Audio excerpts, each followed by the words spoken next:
Everyone, শুভ জামাই ষষ্ঠী জানাই সকলকে। তোমরা সবাই কেমন আছো? আশা করছি সবাই ভালো আছো, আমিও ভালো আছি। আজকে আমি আর তোমাদের দাদাভাই যাচ্ছি আমার বাবার বাড়িতে মাছদিয়া।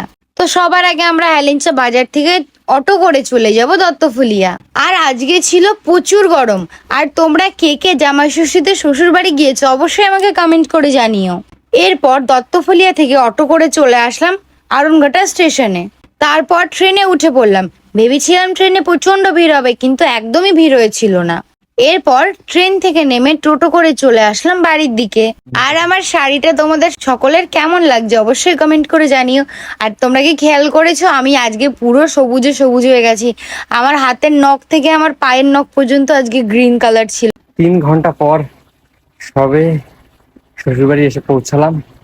আর গরমের অবস্থা কি হয়েছে সেটা দেখো।